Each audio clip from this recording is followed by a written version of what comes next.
اعوذ باللہ من الشیطان الرجیم بسم اللہ الرحمن الرحیم۔ ناظرین السلام علیکم۔ آج کا ہمارا جو ٹاپک ہے نا وہ ہے اصالِ ثواب، ختم پاک، کل شریف کا ختم، 10واں 40واں تیجا، 11ویں شریف، رجب کے کنڈے، میلاد کی نیاز، محرم کی نیاز، جمعراتاں، برسیاں وغیرہ جتنی بھی یہ رسومات ہیں نا، ان کے حوالے سے آج کا ہمارا جو وہ لیکچر ہے، ٹاپک ہے۔ یاد رہے کہ میت کے اصالِ ثواب کا جو مسئلہ ہے نا، یہ ہمارے برصغیر پاک و ہند کا ایک اہم مسئلہ ہے، کیونکہ یہ موت کے ساتھ جڑا ہے۔ اس کو ہم قرآن کی آیات اور احادیث کی روشنی میں ڈسکس کریں گے، کیونکہ بعض لوگوں نے قرآن کی آیات کو بنیاد بنا کر امت کے اندر کچھ ایسی چیزیں داخل کر دیں جن کا قرآن و حدیث میں کوئی ثبوت نہیں ملتا، اور اگر ان چیزوں کے خلاف قرآن و حدیث کی روشنی میں آواز اٹھائی جائے یا ان کو بتایا جائے کہ ان کا ثبوت قرآن و حدیث میں نہیں، تو آگے سے جواب ملتا ہے کہ مر گیا مردود، نہ فاتحہ نہ درود۔ اور اسی چیزوں کو بنیاد بنا کر امت کے اندر ایسی رسومات ایڈ کر دی گئی ہیں کہ جن کا قرآن اور حدیث میں کوئی ثبوت نہیں ملتا، ٹھیک ہے؟ اور جن چیزوں کا ثبوت ملتا ہے ان کو الحمدللہ آج میں ایک ترتیب کے ساتھ پوری ایمانداری کے ساتھ ایڈریس کرنے والا ہوں، چاہے وہ ایڈریس ہونے والی بات قرآن و حدیث کی کسی بھی فرقے کے حق میں ہو یا اس کی مخالفت میں ہو، کیونکہ میں کسی فرقے کا مولوی تنخواہ دار نہیں ہوں کہ میں ان سے تنخواہ لے کر دین بتا رہا ہوں۔ میں اپنی آخرت کی فکر کرتے ہوئے، ٹھیک ہے، لوگوں تک حق بات پہنچانے کی کوشش کرتا ہوں۔ تو یہ ایک بات یاد رکھیں کہ جو بھی چیز یا جو بھی رسم دین کا حصہ سمجھ کر اڈاپٹ کر لی جائے، اگرچہ اس کی اصل دین میں موجود ہو یا نہ ہو، اس کے خلاف آواز بلند کرنے والے کو بہت برا سمجھا جاتا ہے۔ یہاں تو میرے بھائیو جو چیز دین نہیں ہے اس کے خلاف بولنے والے کو اتنا یعنی کہ برا سمجھا جاتا ہے کہ جس کا کوئی حال نہیں۔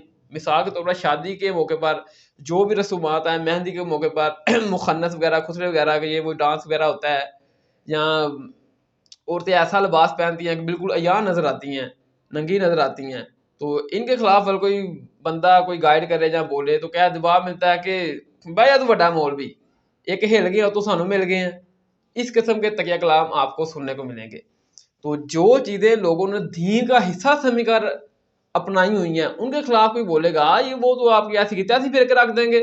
اگر آپ کسی کو یہ کہیں گے کہ دیکھو کہ نبی صلی اللہ علیہ وسلم کی 3 بیٹیاں فوت ہوئیں، نبی صلی اللہ علیہ وسلم نے کسی کا کل شریف، تیجا شریف، 40واں 10واں جمعراتیں برسیاں وغیرہ کا معاملات نہیں کیا، تو ان کے پاس جواب تو قرآن و سنت کی روشنی میں نہیں ہوگا، لیکن وہ اس کے الٹ اتنے جذباتی بن کر آپ سے لڑائی جھگڑے پر اتر آئیں گے کہ جس کا کوئی یعنی کہ حساب نہیں ہوگا، کیونکہ ان چیزوں کا کوئی، حالانکہ ان کے پاس ثبوت کوئی نہیں ہوگا دین میں ان چیزوں کا، لیکن انہوں نے یہ چیزیں دین سمجھ کر اپنا لی ہیں۔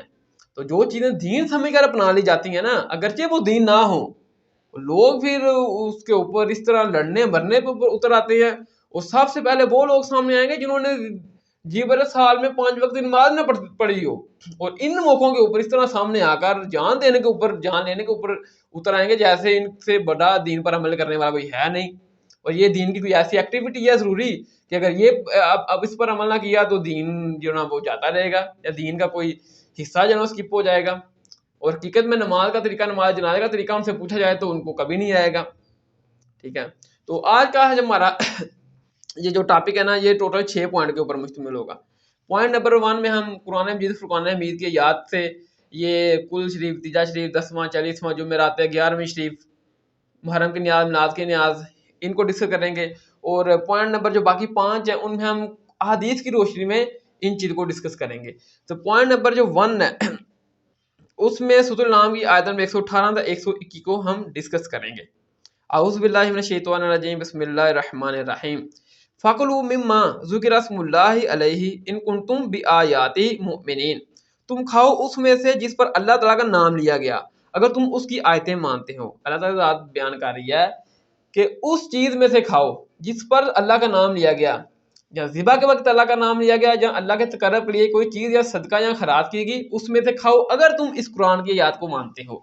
جو بھی شخص قرآن پر ایمان رکھتا ہے اس کے اوپر یہ ضروری ہے کہ وہ اللہ تعالیٰ کے نام کے ساتھ کوئی چیز ذبح کی گئی یا اللہ کے تقرب کے لیے کوئی چیز صدقہ یا خیرات کی گئی اسے کھائے، یہ فرض ہے۔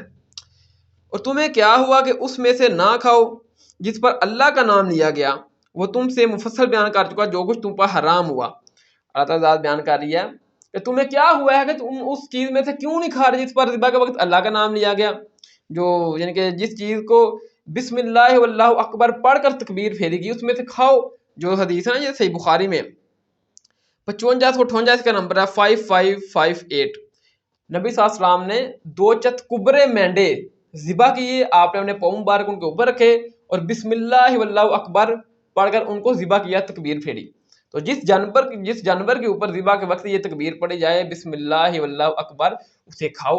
اللہ تعالیٰ بیان کیا رہی ہے اسے کھاؤ، اور جو چیزیں حرام اللہ تعالیٰ نے کر دی ہے اس کو بھی بیان کر دیا گیا ہے۔ وہ سورہ نحل کی آیت نمبر 115 میں 115 میں اللہ تعالیٰ کی ذات نے 4 چیزیں جو حرام کر دی گئی ہیں ان کو بیان کر دیا۔ وہ کیا ہے؟ مردار جو اپنی موت خود مار جائے، بہتا ہوا خون وہ بھی نہیں کھا سکتے، خون کھانا حرام، اور کپڑوں کو لگ جائے تو وہ پاک ہے۔ خنزیر کا گوشت، بعض وہ کہتے ہیں نا خنزیر کا نام لیں 40 دن تک زبان نہیں پاک ہوتی، تو قرآن میں خنزیر کا نام آیا ہے، اگر قرآن میں خنزیر کا نام لیں گے تو اس پر نیکیاں ملیں گی، تو خنزیر کا نام لینے سے زبان نہ پاک نہیں ہوتی، یہ بالکل جھوٹ ہے۔ نمبر 4، ذبح کے وقت غیر اللہ کا نام لیا جائے، جس چیز کے اوپر ذبح کے وقت بسم اللہ واللہ اکبر نہ پڑھا جائے بلکہ کسی اور کا نام پڑھا جائے یا کسی اور کے تقرب کے لیے اس کو ذبح کیا جائے، یہ بھی اسی میں امپلائڈ ہے، وہ حرام ہے، ٹھیک ہے۔ ہاں اگر کوئی مجبور ہے، کسی کے پاس کھانے کچھ نہیں ہے، کسی ایسی جگہ پر پھنس گیا ہے، پھر ان 4 چیزیں جو اللہ تعالیٰ نے حرام کی ہیں ان میں سے بس اتنا کھا لو کہ جان بچ جائے، دل میں برا سمجھتے ہوئے تو پھر جائز ہے، ٹھیک ہے۔ اور یقیناً بہت سے لوگوں کا تو یہ حال ہے کہ وہ علم کے بغیر صرف اپنی خواہشات کی بنا پر لوگوں کو گمراہ کرتے ہیں۔ اللہ تعالیٰ کی ذات بتا رہی ہے کہ زیادہ تر لوگ جو ہے نا وہ ایسا کرتے ہیں کہ ان کے پاس علم کچھ نہیں ہوتا، لیکن اپنی من مرضی سے جو انہوں نے دین بنا رکھا ہے، گاڑ رکھا ہے، جو ان کے بڑوں بزرگوں نے بنا رکھا ہے، گاڑ رکھا ہے اپنی خواہشات کی بنا پر۔ دلیل پوچھو، دلیل کوئی نہیں، اس کو آپ کہہ دینا کہ جی نبی صلی اللہ علیہ وسلم کی 3 بیٹیاں فوت ہوئی تھی، نبی صلی اللہ علیہ وسلم نے کسی کا کل شریف کا ختم، تیجا 40واں جمعرات برسی یہ کام نہیں کیے، آپ کیوں کرتے ہو؟ تو وہ اس کے بعد قرآن و حدیث کی روشنی میں دلیل نہیں ہوگی، لیکن وہ اتنا جذباتی ہوگا کہ بندہ کہے گا پتہ نہیں اس کے پاس اتنی دلیلیں ہیں کہ یہ حق پر ہے زیادہ، اتنا جذباتی ہوگا۔ جتنے بے علم لوگ ہوں گے اتنے جذباتی ہوں گے۔ مجھے وہ گاندھی صاحب کا قول یاد آ گیا، وہ کہتے ہیں کہ علم کے میدان میں جذبات کی کوئی حیثیت نہیں، ٹھیک ہے نا۔ وہ کہیں گے ہم تو بچپن سے یہی کرتے آ رہے ہیں، ہمارے بڑے بڑے یہ کام کرتے آ رہے ہیں، ٹھیک ہے نا۔ آج تم کون سی قرآن و سنت پڑھ کے آ گئے جو ہمیں یہ بتا رہا ہے، ٹھیک ہے نا؟ کہ ہمارے بڑے بزرگوں نے قرآن و سنت نہیں پڑھی؟ اگر پڑھی ہے تو میرے بھائی دلیل دو۔ لیکن وہ اس طرح کیونکہ جذباتی ہوں گے، ان کے پاس علم نہیں ہوگا، لیکن وہ بیچارے اپنی خواہشات اور اپنے بڑوں کے پیچھے لا کر اس قدر دین کی مخالفت کر رہے ہوں گے حقیقت میں، ٹھیک ہے۔ تو بندہ سمجھے گا یار یہ اتنا جوش و خروش سے یعنی کہ یہ بات کر رہا ہے، پتہ نہیں یہ زیادہ اکبر ہے، ٹھیک ہے۔ تو اللہ تعالیٰ بیان کر رہی ہے کہ جتنے جو لوگ بغیر علم کے، صرف یہ وہ لوگ ہیں جو بغیر علم کے صرف اپنی خواہشات کی بنا پر لوگوں کو گمراہ کرتے ہیں۔ اور تم ظاہری گناہ کو بھی چھوڑ دو اور باطنی گناہ کو بھی چھوڑ دو، اور بلا شبہ جو لوگ گناہ کر رہے ہیں ان کو ان کے کیے کی عنقریب سزا ملے گی۔ اللہ تعالیٰ بیان کر رہی ہے تم ظاہری گناہ کو بھی چھوڑ دو، ظاہری گناہ شراب، جوا، جھوٹ، غیبت، اور باطنی گناہ بھی چھوڑ دو، حسد، کینہ، یہ باطنی گناہ ہیں انسان کے اندر کے، ان کو بھی چھوڑ دو۔ اور اسے نہ کھاؤ جس پر اللہ کا نام نہ لیا گیا، اور وہ بے شک حکم عدولیہ، اور بے شک شیطان اپنے دوستوں کے دلوں میں ڈالتا ہے کہ وہ تم سے جھگڑیں۔ اللہ ذات کہہ رہی ہے کہ اسے نہ کھاؤ جس پر اللہ کا نام نہ لیا گیا، اسے نہ کھاؤ، اور شیطان اپنے دوستوں کو کہتا ہے کہ تمہارے دل میں ایسی بات ڈالیں کہ تم سے جھگڑیں۔ اب وہ مسلمانوں سے کیا جھگڑتے تھے؟ وہ کہتے تھے کہ دیکھو مسلمانوں تم کہتے ہو کہ جس کے ذبح کے وقت اللہ کا نام لیا جائے، لیکن ذبح تم خود کرتے وہ حلال، اور جو جانور اپنی موت خود مار جائے وہ حرام۔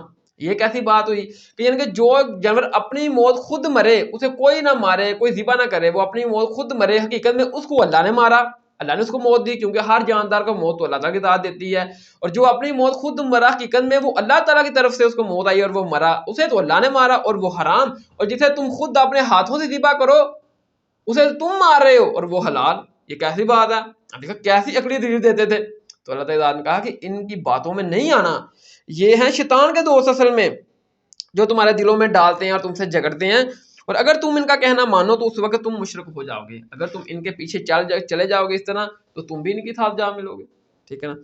تو اب یہ سورۃ النام کی یہ 4 آیات ہیں نا 118 سے 121، ان آیات سے میں یہ بار بار ان یاد میں یہ ذکر آیا کہ اس چیز میں سے کھاؤ جس پر ذبح کے وقت اللہ کا نام لیا گیا، یا کوئی ایسی چیز جو اللہ تعالیٰ کے تقرب کے لیے صدقہ یا خیرات کی گئی، اس میں سے کھاؤ۔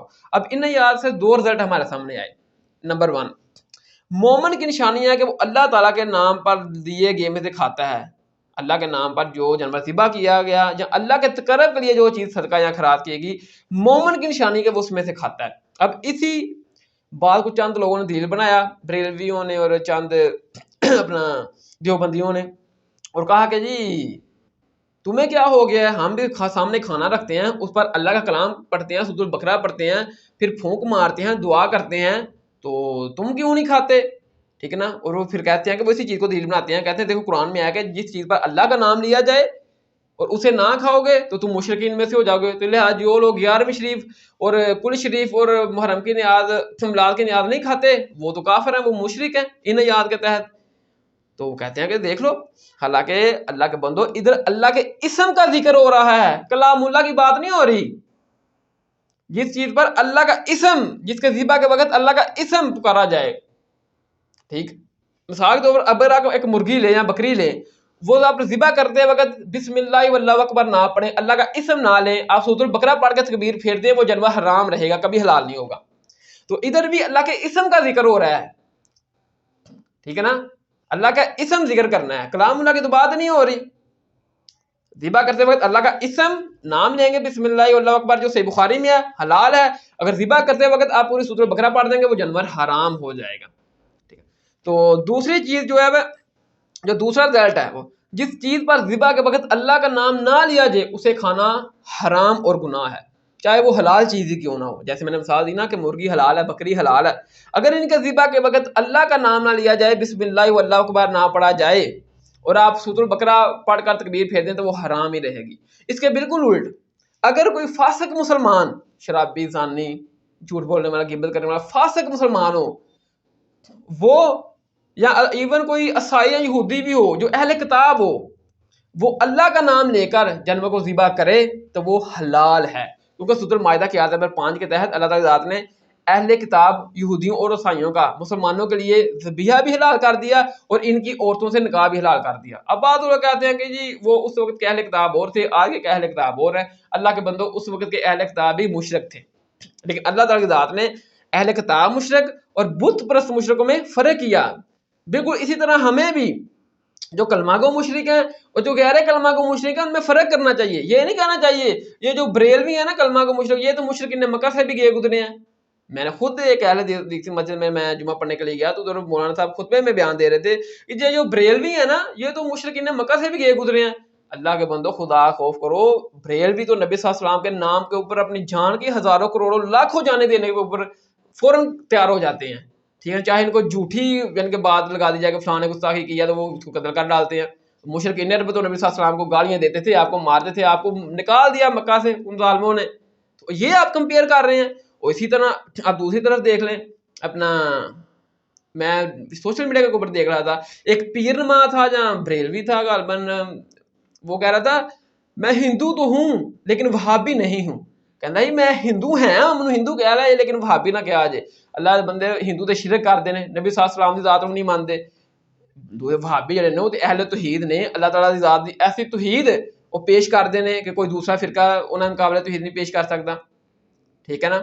تو نبی صلی اللہ علیہ وسلم دا بھی وہ ہر عمل اپناتے ہیں، ہر طریقے سے عمل کرتے ہیں، تو اتنی محبت نبی صلی اللہ علیہ وسلم دے نال کرتے ہیں، لیکن اے مولوی تسی حال ویکھ لو یہ کی کر رہے ہیں۔ آپ دیکھ لیں کہ اللہ تعالیٰ کی ذات نے یہودی اور عیسائی جو اہل کتاب ہیں ان کے شرک کو شرک سمجھتے ہوئے وہ حضرت عیسیٰ علیہ السلام کو عیسائی خدا یا خدا کا بیٹا مانتے تھے، عزیر علیہ السلام کو یہودی خدا کا بیٹا یا خدا مانتے تھے۔ اللہ تعالیٰ نے ان کے اس شرک کو شرک سمجھتے ہوئے اہل کتاب ہونے کا ان کو بینیفٹ دیا اور ان کا ذبیحہ بھی حلال کیا مسلمانوں کے لیے، اور ان کی عورتوں کے ساتھ نکاح بھی حلال کیا اپنا مسلمانوں کے ساتھ۔ کوئی بھی مسلمان کوئی عیسائی ہے یا یہودن ہے اس سے نکاح کر سکتا ہے، اللہ تعالیٰ نے اجازت دی ہے، حلال ہے، جائز ہے، ان کا ذبیحہ بھی حلال ہے، جائز ہے۔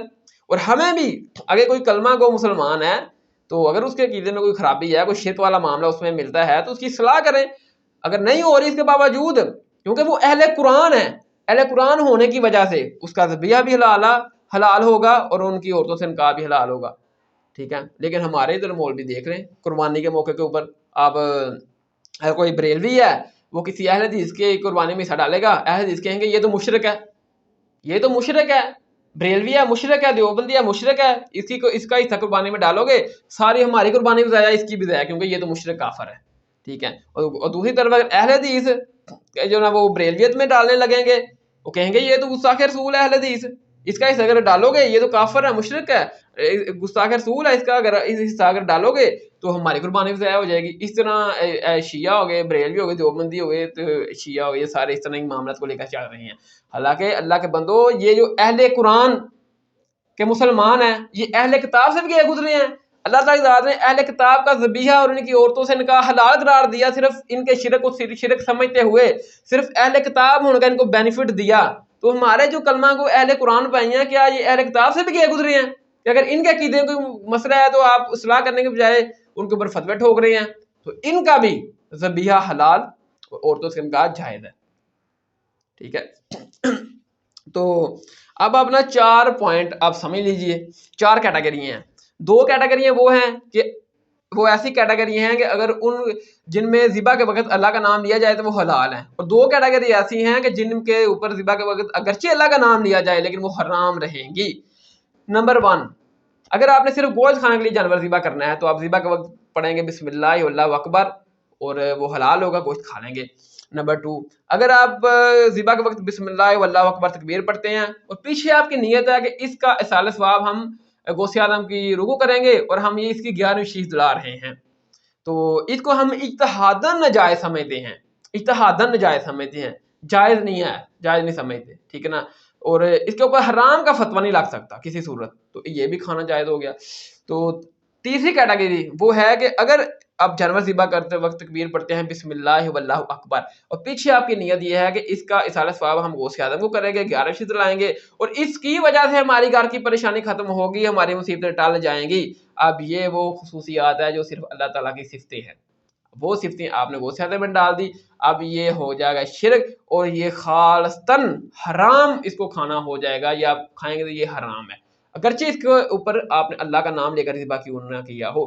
چوتھی کیٹیگری، آپ ذبح کے وقت اللہ کا نام لیں گے بسم اللہ واللہ اکبر اور پیچھے آپ کی نیت یہ ہوگی کہ ہم اس کو غوث اعظم کے لیے ذبح کر رہے ہیں. جیسے میرا ایک دوست تھا، وہ پیروں کو مانتا تھا، میں بھی اس وقت پیروں کو مانتا تھا، تو ہم دونوں ایک ہی پیر کے مرید تھے. وہ کہتا تھا کہ میرے چوزے نہیں بچتے اور میں نے ان کو اپنے پیر کے نام کا رکھا ہے تو یہ بچ گئے ہیں، تو بڑے ہوں گے میں اپنے پیر کے نام کے یہ چوزے کروں گا.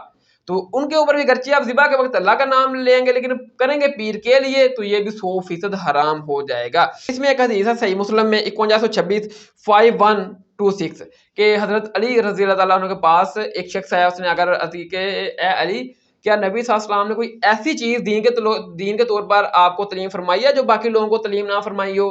تو حضرت نے کہا کہ ہمیں تو ایسی اللہ تعالیٰ کی ذات نے کوئی چیز، نبی صلی اللہ علیہ وسلم نے ایسی کوئی چیز تعلیم نہیں فرمائی جو باقی لوگوں کو دین کے طور پر تعلیم نہ فرمائی ہو. تو یہاں پر آپ دیکھ لیں لوگ جو پیر ہیں وہ کس طرح لوگوں کو لوٹ رہے ہیں. جی اللہ کے نبی نے کچھ خاص علم حضرت علی کو دیا تھا، وہ کسی دوسرے کو نہیں دیا تھا، تو وہ علم ٹرانسفر ہوتا ہوتا ہم تک آ رہا ہے. اس طرح لوگوں کو یہ لوٹتے ہیں. تو حضرت علی تو ادھر کہہ رہے ہیں کہ ایسا کوئی علم، ایسی کوئی چیز نبی صلی اللہ علیہ وسلم نے دین کے طور پر جو لوگوں کو نہ بتائی ہو اور ہمیں بتائی ہو ایسی نہیں ہے، سوائے حضرت علی نے کہا کہ سوائے ایک کے. پیر بھی سارے دیکھ لیں، مولوی بھی دیکھ لیں، ٹھیک ہے نا، کس طرح دھوکہ دیتے ہیں. وہ چیز یہ ہے کہ سوائے ایک کے کہ آپ نے اپنی تلوار کے نیام میں سے ایک پرچہ نکالا اور دیکھا اس میں لکھا ہوا تھا کہ جو شخص غیر اللہ کے لیے ذبح کرے، ذبح کے وقت اگرچہ اللہ کا نام لے لیکن غیر اللہ کے لیے ذبح کرے، اس پر اللہ کی لعنت. عربی کے لفظ ہیں لعن اللہ من ذبح لغیر اللہ، اس شخص پر اللہ کی لعنت جو غیر اللہ کے لیے ذبح کرے. تکبیر کے وقت اگرچہ اللہ کا نام ہی لے لیکن کر رہا ہو غیر اللہ کے لیے، اس پر اللہ کی لعنت اور وہ کھانا حرام ہو جائے گا، ٹھیک ہے نا. اب آ جائیں مسئلہ KFC، میکڈونلڈ، ٹھیک ہے نا، ان کا جو کچن ہے وہ کھانا چکن کھانا حرام ہے حلال. دیکھیں جو تو KFC میکڈونلڈ ہمارے پاکستان میں ہے نا، تو یہ تو گورنمنٹ کی اجازت سے کرتے ہیں اور یہ حلال کچن استعمال کرتے ہیں، ٹھیک ہے، چکن استعمال کرتے ہیں حلال، یہ کھانا جائز ہے. ہاں اگر آپ کسی برونی ملک میں ہیں اور وہاں آپ کو شک ہے کہ پتہ نہیں یہ جو چکن استعمال کر رہے ہیں یہ حلال ہے جائز یہ حرام ہے، انہوں نے ذبح کرتے وقت اللہ کا نام لیا، تکبیر پڑھی یا نہیں پڑھی، تو پھر آپ ادھر احتیاط ہی کریں گے، نہیں کھائیں گے، ادھر آپ چاول کھا لیں، دالیں کھا لیں، تو وہ سورۃ المائدہ کے آیت نمبر 5 کے تحت اہل کتاب کا ذبیحہ اور عورتیں حلال ہیں، تو کیونکہ دالیں اور چاول میں ذبیحہ والا چکر ہی نہیں ہے، تو آپ ادھر اہل کتاب کی دالیں چاول سبزیاں وغیرہ کھا لیں گے۔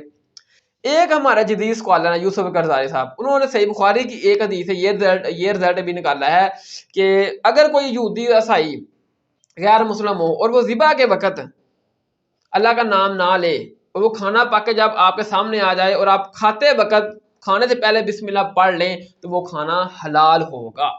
وہ انہوں نے کس حدیث سے لیا سارا، یہ صحیح بخاری میں ہے 5507 وہ بیان کرتے ہیں کہ عائشہ نے نبی صلی اللہ علیہ وسلم سے بیان کیا کہ یا رسول اللہ کچھ نیو مسلم ہیں، نئے نئے اسلام میں داخل ہوئے ہیں اور وہ گوشت بیچنے کے لیے لاتے ہیں اور ہمیں نہیں معلوم کہ وہ ذبح کے وقت انہوں نے اللہ کا نام لیا یا نہ لیا، ہمیں نہیں پتا، ہم شک میں ہیں۔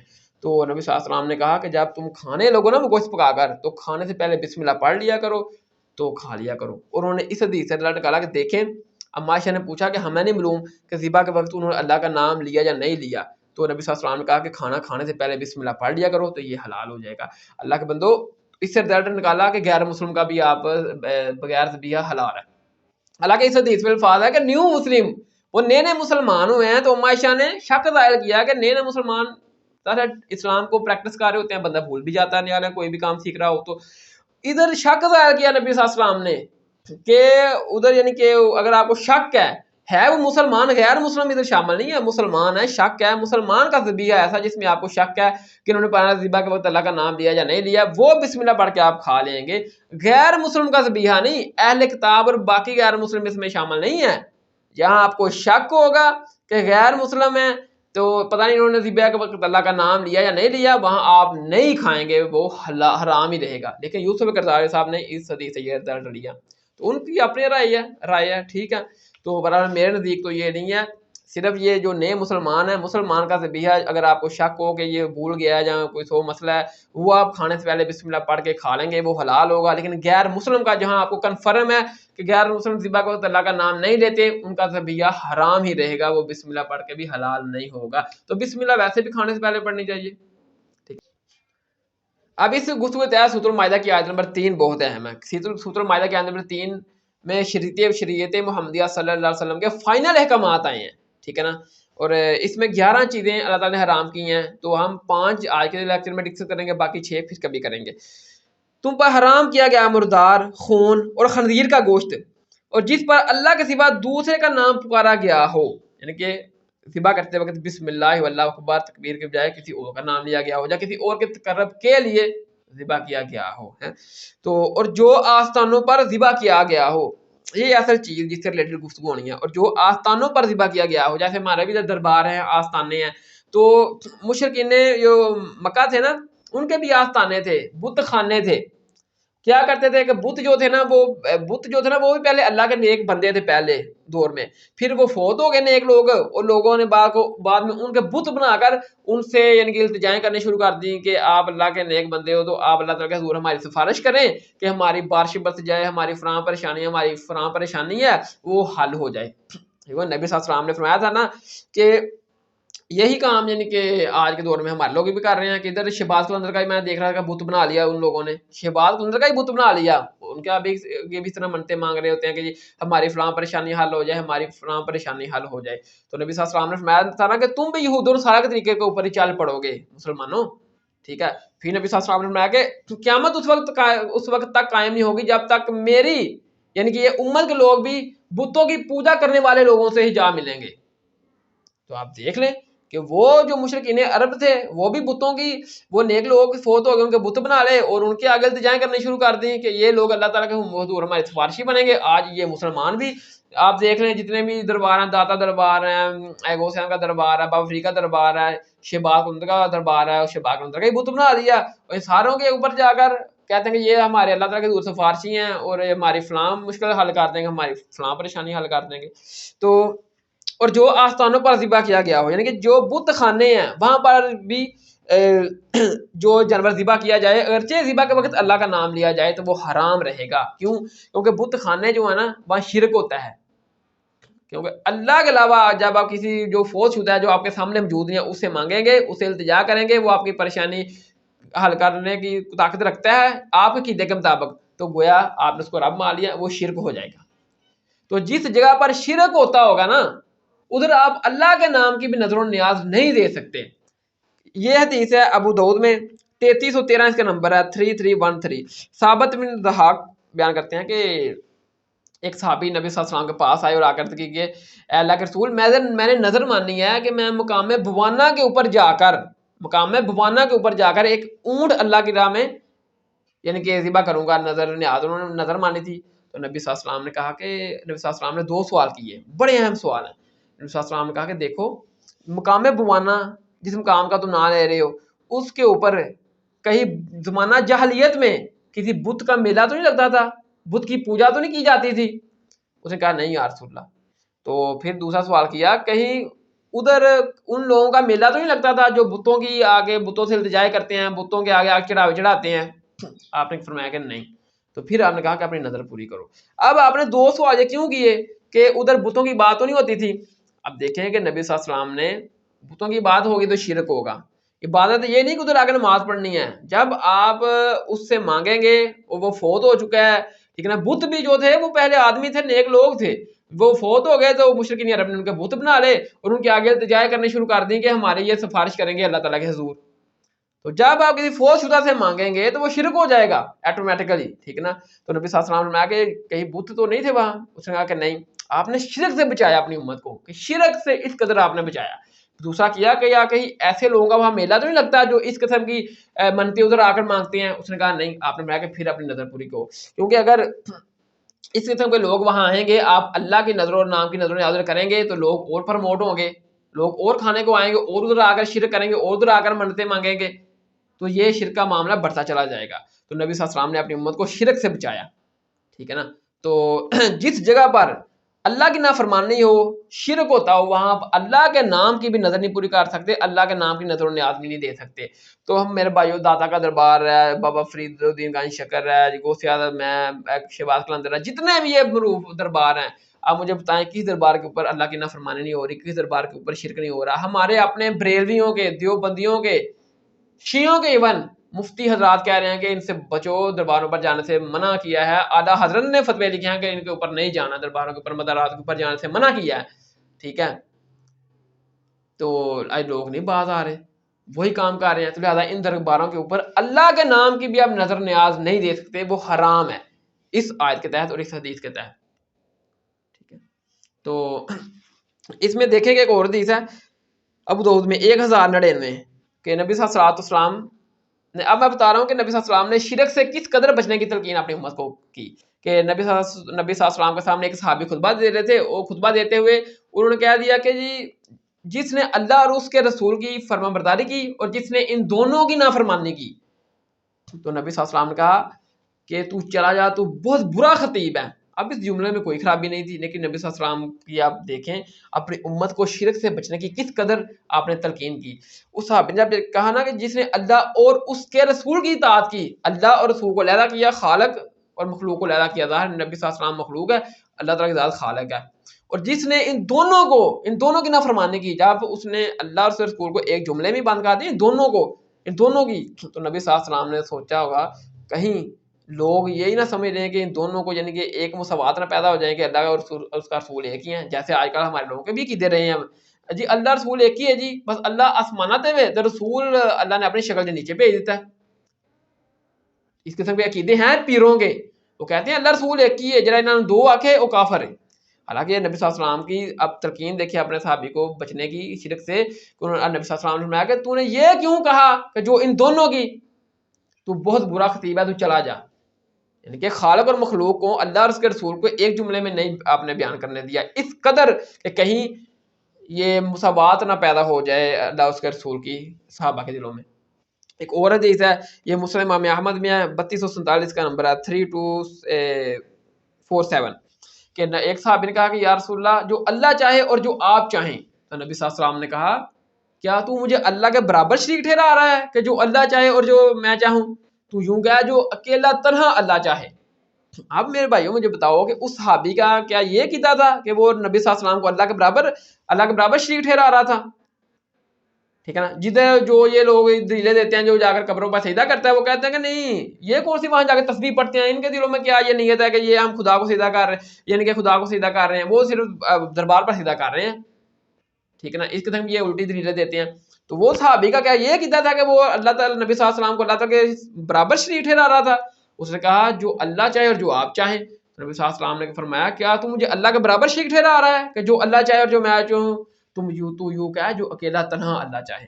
ادھر دیکھ لو ہمارے جو پیروں کے مرید ہیں، جو ہمارے پیر چاہیں وہ ہو جاتا ہے، جو وہ دعا کر دیں وہ قبول ہو جاتی ہے، جو وہ چاہیں اور وہ ہو جاتا ہے۔ میرے بھائیو کسی پیر کو خدا کہہ کر خدا ماننے سے خدا نہیں بنتا۔ آپ جب یہ کہہ دیں کہ جو اللہ تعالیٰ نے سارے اختیار نہ دیتے رہے، جو چان ہو سکتا ہے، جدو چان ہو سکتا ہے، بس خدا بنا لیا تسی۔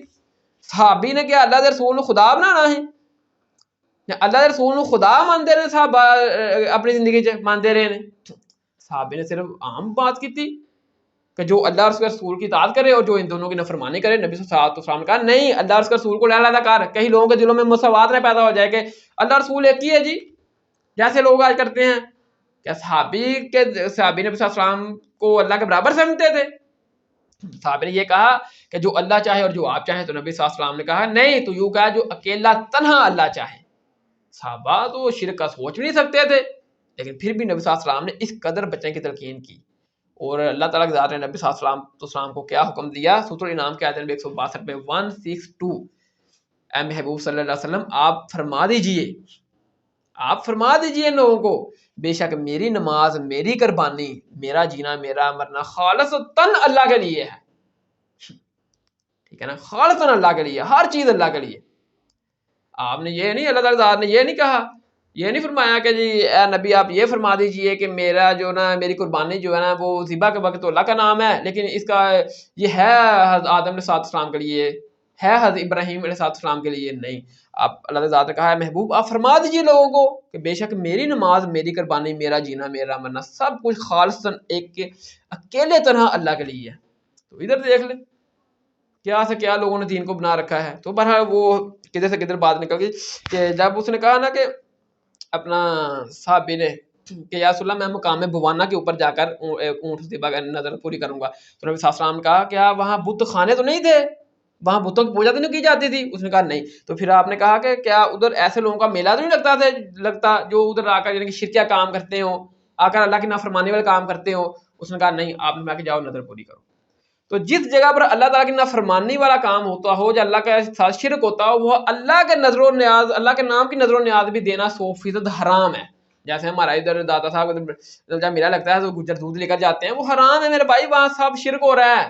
اس طرح جتنے ہی پوری دنیا میں دربار ہیں سارے اپنے ان کے جو بڑے بڑے علماء وہ پیٹ رہے ہیں، رو رہے ہیں کہ میں بچو مسلمانوں بچو، لیکن اب وہ مسلمان کی بات ماننے والے نہیں۔ وہ دلیلیں انہوں نے خود سے کڑی ہوئی ہیں جی، اہمی نہ راشد ہو گیا۔ اگر اسے نہیں صحیح قرآن میں بار بار آیا کہ زیادہ لوگ گمراہی پر جمع ہوتے ہیں، بہت کم لوگ ہیں جو حق پر جمع ہوتے ہیں۔ ٹھیک ہے؟ تو پھر نبی صلی اللہ علیہ وسلم نے کہا کہ نظریں نہ مانو۔ آپ نے منع فرمایا کہ نظریں نہ مانو۔ صحیح بخاری میں دیکھ رہا ہے نا کہ نبی صلی اللہ علیہ وسلم نے مسلم میں 4241 4241 نبی صلی اللہ علیہ وسلم نے کہ نظریں مت مانا کرو۔ نظر ماننے سے کوئی مصیبت نہیں ٹلتی، بس ایک کنجوس کا مال نکل جاتا ہے۔ لوگ نظریں مانتے ہیں جب مصیبت آئے پریشانی، یا اللہ میری مصیبت پریشانی ختم ہو جائے گی تو میں یہ تیری راہ میں دوں گا۔ تو یہ اللہ تعالیٰ کے حضور آپ شرط رکھ رہے ہیں؟ جس خدا نے آپ کو پیدا کیا، آپ کے ماں کے پیٹ میں آپ کو ہر چیز میسر کی، زمین و آسمان دیا، ہاتھ دے، آنکھیں دی، اتنی چیزیں دی، مشکل آ بھی کیا تو کوئی بات نہیں، اللہ تعالیٰ کے حضور دعا کریں۔ تو یہ اللہ تعالیٰ کے حضور آپ شرط رکھ رہے ہیں۔ تو نبی صلی اللہ علیہ وسلم نے منع فرمایا نظر ماننے سے کہ نظر نہ مانا کرو، اس سے کوئی مصیبت نہیں ٹلتی، بس کنجوس کا مال نکل جاتا ہے۔ اب دیکھ رہے جتنے بھی لوگ درباروں پر جانے والے نظریں ماننے والے ہوتے ہیں تو وہ اللہ کی راہ میں تقسیم بہت کام نہیں کرتے ہیں، تو پھر ان کا اس طریقے سے مال ضائع ہوتا ہے، نکلتا جاتا ہے۔ ٹھیک ہے؟ تو ہاں اگر کسی نے تو پھر نبی صلی اللہ علیہ وسلم نے فرمایا اسی حدیث میں کہ نظریں نہ مانو، ہاں ایسی نظر بھی مت پوری کرو جو اللہ کی نافرمانی والی ہو، اور ایسی نظر بھی مت پوری کرو جو آپ کی ملکیت میں نہ ہو۔ یعنی کہ جو اگر آپ نے کسی نظر مانی ہے کہ میرے ہاں اگر بیٹا پیدا ہوا تو میں اس کی جو چٹکی ہے یا اس کے نام کی دیگ فلاں دربار پر جا کر دوں گا تو یہ اللہ کی نافرمانی والی نظر ہے، اس کو نہیں پورا کرنا. ہاں تو اس کی اپنا اس کا کفارہ بھی نہیں ہے. ایسی نظر کسی نے مانی ہے کہ جی میرا اگر یہ کام ہوگا تو میں روزانہ 100 نفل پڑھوں گا، وہ نہیں پڑھ سکے گا، 1-2 دن پڑھے گا تھک جائے گا. تو ایسی نظر بھی آپ مت پوری کرو، اور ان کا کفارہ بھی نہیں ہے. ہاں جو کوئی صحیح نظر آپ نے مانی ہے پھر اس کا کفارہ بھی دو. وہ کفارہ وہی ہے جو صحیح مسلم میں حدیث ہے 4253 نمبر 4253. نظر کا کفارہ وہی ہے جو قسم کا کفارہ ہے. تو سورۃ المائدہ میں آیا قسم کا کفارہ کہ 10 مساکین کو کھانا کھلائیں. سورۃ المائدہ کی آیت نمبر 89 میں 10 مسکین کو کھانا کھلائیں، 10 مسکینوں کو لباس لے کر دیں، یا 1 غلام آزاد کریں. اگر یہ تینوں کام آپ نہیں کر سکتے پھر مسلسل 3 دن کے روزے رکھیں. ٹھیک ہے. تو اس حوالے سے نا جو ہم نے جو نا وہ قرآن کی روح سے ہم نے دیکھا کہ اصالہ ثواب، ختم پاک، 11ویں شریف کے جو ریلیٹڈ چیزیں تھیں. تو اب آ جائیں پوائنٹ نمبر 2. اور پوائنٹ نمبر 2 میں ہم دیکھیں گے احادیث کی روشنی میں کہ اصالہ ثواب کا طریقہ. تو اصالہ ثواب میرے بھائیوں فوت شدہ لوگوں کو زندہ لوگوں کی طرف سے نفع پہنچانے والی چیز. ٹھیک ہے.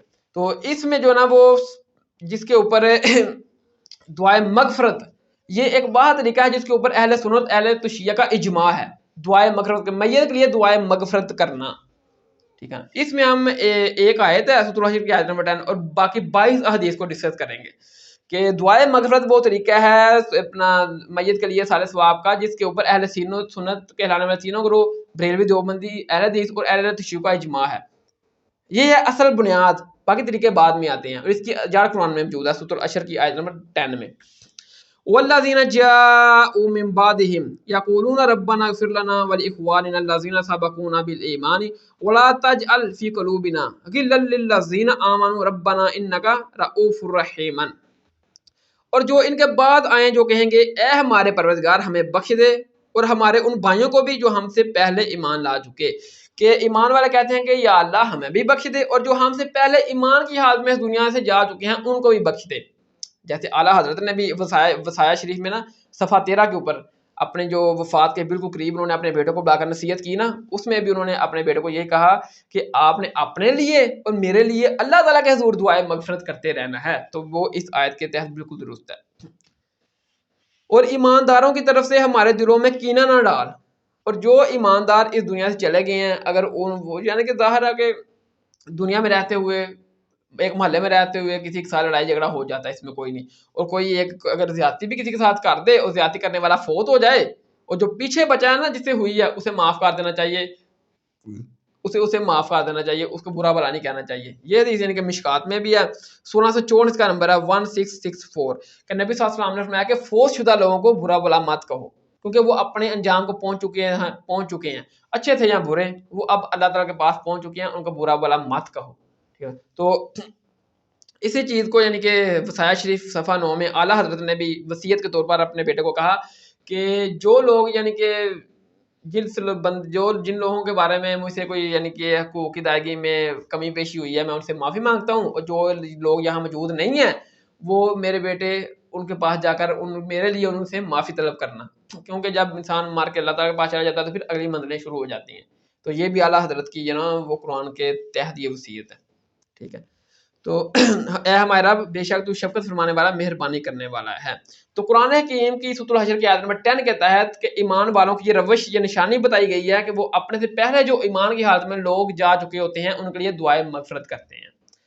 تو اب حقیقت یہ ہے کہ ہمارے برصغیر پاک و ہند میں بریلوی، دیوبندی، شیعہ، اہل حدیث یہ جو فرقے چل رہے ہیں تو ایمان کی حالت میں وہی مرے گا جو اپنے فرقے کا ہوگا. اگر بریلوی ہے نا بریلویت میں مرے گا وہ ایمان کی حالت میں مرے گا، باقی دیوبندی اہل حدیث اور شیعہ کے مطابق وہ کفر کی موت مرا.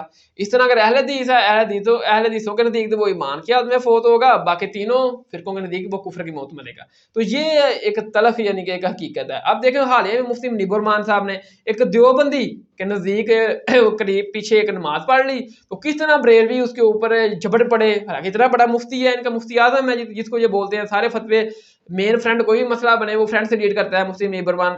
تو یہ سارے لوگ جو نا وہ فتوے اس کے اوپر لگا رہے ہیں اعلیٰ حضرت کی عبارات کے تحت کہ اعلیٰ حضرت نے دیوبندی کے اوپر فتوے لگائے ہیں، لہٰذا مفتی صاحب تو نے پیچھے نماز پڑھی ہے اب تجدید ایمان کرو، تجدید انکار کرو، جس طرح یہ سارے مولوی وغیرہ کرتے ہیں کہ جی کوئی بھی کسی کا جنازہ پڑھ لے سنی شیعہ اہل حدیث کا تو تجدید ایمان تجدید انکار. اب یہ سارے فتوے ان مفتیوں کے اوپر خود لگ رہے ہیں جب یہ دوسرے عام مسلمانوں کے اوپر لگاتے تھے، ٹھیک ہے نا، تو ابھی الٹ پڑے ہیں۔ تو اس طرح یعنی کہ ان لوگوں نے دین کا مذاق بنا رکھا ہے۔ اب میرے بھائیوں مجھے بتاؤ، اگر کوئی غیر مسلم جو ہے، یہ جو اہل حدیث ہیں، دیوبندی ہے، شیعہ ہے یا بریلوی ہے، یہ بڑے بڑے مفتی جائیں کسی غیر مسلم کو دعوت دینے اس قرآن کی، تو اگر وہ غیر مسلم کے ٹھیک ہے میں آپ کی دعوت قبول کرتا ہوں لیکن میں اہل حدیثوں کے فرقے میں جاؤں گا، تو وہ کہیں گے جی اہل حدیث یہ تو گستاخ رسول ہیں، اس سے بہتر ہے تو ایمان نہ ہی لا۔ اگر کہ میں شیعہ کے پاس جاؤں گا وہ کہیں گے یہ تو گستاخ صحابہ ہے، اس سے بہتر تو نہ ایمان لے کر آ۔ بریلویوں کے نزدیک جائے گا وہ کہیں گے یہ تو مشرک ہیں، ان سے بہتر ہے تو نہ ایمان لے کر آ۔ تو وہ بندہ سوچے گا کہ یار یہ بندے خود یہ کتاب پڑھ کر ابھی تک راہ ہدایت پر نہیں آ سکے، ایک دوسرے کو کافر کہہ رہے ہیں، تو میں اس کتاب کو پڑھ کر کس طرح ہدایت حاصل کر لوں گا؟ سوچے نا آپ، وہ سوچے گا کہ یہ کتاب مسلمان یہ چاروں فرقے والے خود پڑھتے ہیں اور ایک دوسرے کو کہتے ہیں کہ یہ گمراہ ہے، یہ کافر ہیں، یہ جہنمی ہے، یہ ناکام ہو جائیں گے آخرت میں، اور میں اس کتاب کو پڑھ کر کس طرح آخرت کی کامیابی پالوں گا، ہدایت حاصل کر لوں گا، یہ خود تو اب تک کر نہیں سکے۔ تو اس طرح ان مولویوں نے دین کا مذاق اڑایا اور دین کو نقصان پہنچایا۔ تو بہرحال یہ ایک تلخ حقیقت ہے، ٹھیک ہے۔ تو دعا کا معاملہ جو اللہ تعالیٰ کی ذات نے رکھا ہے نا اسلام میں، وہ بیسک ٹیچنگ کے طور پر جاری فرما دیا۔